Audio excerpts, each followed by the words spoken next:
What's going on, everybody, and welcome back to Comic Breakdown. In today's video, we are jumping into Superman Action Comics 1060. The biggest revelation to come from the last issue is that Norah Stone, she is in fact the descendant of Ra's al Ghul and Batman. She comes from an Earth where the Al Ghul family took over everything, making it an authoritarian landscape. They didn't stop at their Earth. They started taking over countless Earths, but Superman and the Authority eventually stopped them. It appears that Norah Stone, she is now returned for revenge, most recently kidnapping Otha Ra, the young child from Warworld. Norah Stone wants to use her as a weapon against all Kryptonians. Now, make sure you guys have subscribed to the channel, make sure that you like this video, and with that being said, let's dive into this breakdown.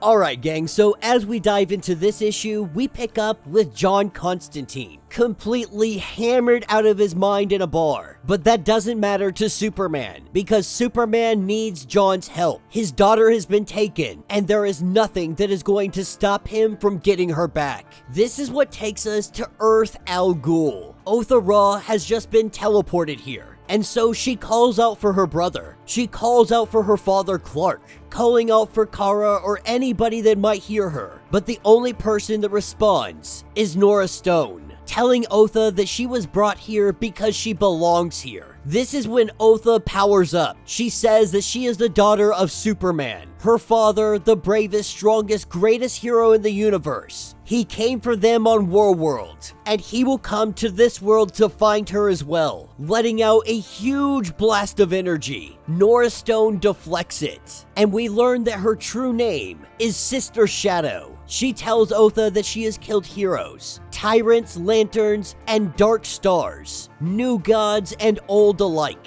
that her family has brought absolute peace and order to scores of Earths. But when Superman and the Authority came to intervene, they turned it all to sand. They destroyed the gateways between worlds. This cut them off from every conquered Earth they had ever gone to. Now the houses of Wayne and Al Ghul are gone. Norah Stone's brothers are gone, their children all gone, and the only one left is her. But she has found a new way to cross worlds, and she has come for the Kryptonians. The culling of Kryptonians is the first job on any Earth conquering. That is the purpose of Blue Earth. But she wants Otha Ra spared. She knows what Otha can become. She knows the power that she is capable of. After spending all of this vast amount of time in the multiverse, this is not the first Otha Ra that she has come across, showing her what she might truly be capable of, showing her her true potential. She could be a conqueror, untamed and unspoiled, her arms wrapped in bloody chains, the Valkyrie general of the Warworld engines, a soul bearer of Olgren himself. She tells Otha that this is the future that Superman had stolen from you, that your Kryptonian friends are about to all be vanquished, but you can yet live. That's what takes us back to Earth Zero in Metropolis. The Super-Family taking on Blue Earth, but over at Steelworks, Ulsa is struggling. His sister, the one that he has spent his entire life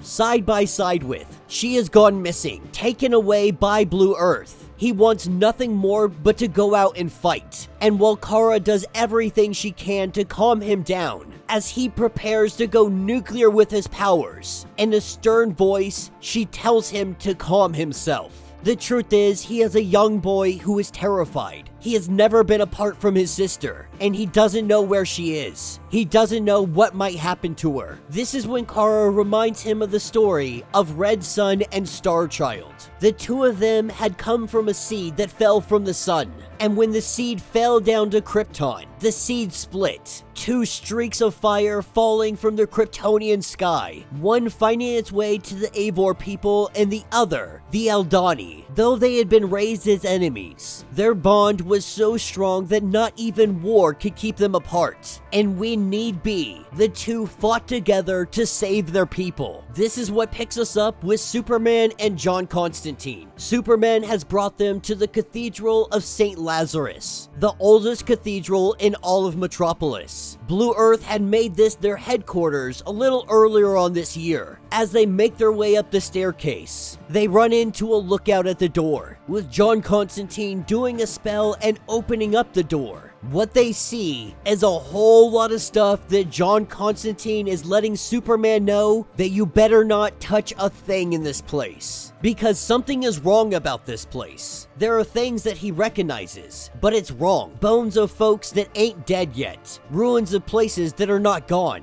One thing that Superman must understand is that magic is transactional. Every interaction, a bargain being struck whether you know it or not. And so he must touch nothing, take nothing, give nothing, offer nothing. Not a coin, not a button, nothing. This is where they find an Organum Infernalis. This is how they have been transporting themselves from one Earth to another. She is going through hell to get to the other worlds. And John Constantine warns Superman that this comes at a very costly price. John Constantine may be a fool, but not even he would touch this. That they must find another way across. This is where Superman starts to get a little bit agitated, saying that they don't have time to find another way, that they must figure it out and they must do it now. This is when Superman thinks that he hears Otha's voice. Calling out to him, he begins to look around panicking. John trying to let him know that it is nothing more than a trick, that he's gotta stop before it is too late. But seeing the hourglass that has been calling out to him, he reaches out and he grabs hold of that hourglass. And that's when all the chaos ensues. Superman disappears, and when he arrives, he is confronted by Bloodwind and Etrigan. They thank him for releasing them from their prison, and so they are now indebted to Superman. They know that he seeks his stolen kin, and so to save the girl, their path now leads them to Earth Al Ghul with devil's speed. And that will be the end of this issue. So let me know what you guys think down in the comments. This story will be concluded in Action Comics 2023 Annual that comes out this month. And then we will have a brand new story arc picking us up in issue 1061.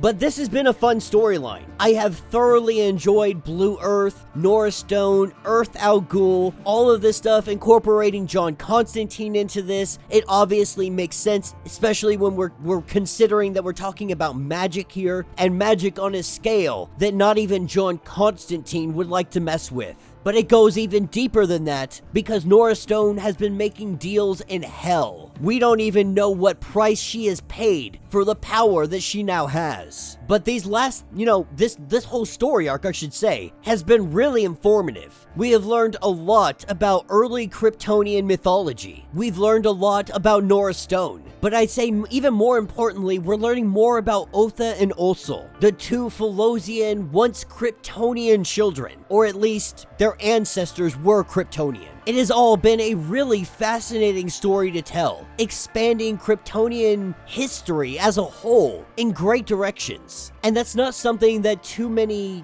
writers would like to tackle. So many want to write a Superman story, but expanding out the Kryptonian lore, that's something that not many writers like to tap into. And so far, they've been doing a freaking amazing job of it. But even more than that, there's possibility a race of Phalosians that were once Kryptonians out there somewhere else in the cosmos. Some of them were captured and brought to Warworld, but that's not to say all of them were. And then we still have the refugees, the ones that were brought from Warworld. So there's a lot of possibility there. Since Warworld, the story arcs have been absolutely phenomenal. Action Comics have been knocking it out of the freaking park. And I honestly can't give these comics enough praise. But let me know what you guys think. Let me know your thoughts. Let me know your theories. If you would like to get completely caught up on everything that is going on with Action Comics, go ahead, check out the link in my description as well as the top of this video. It'll get you completely caught up on everything that has been going on with Superman inside of Action Comics. If you would like to support the channel, you can always do so by joining the channel membership. Much like like Patreon having multiple different tiers, from $1 to $50, from loyalty badges to comics every single month. Not only are you helping out the channel tremendously, but you are getting tons of perks in the process. Now, if you're unable to do this, do me a favor, subscribe to the channel, like this video, hit that notification bell, and with that being said, until the next breakdown.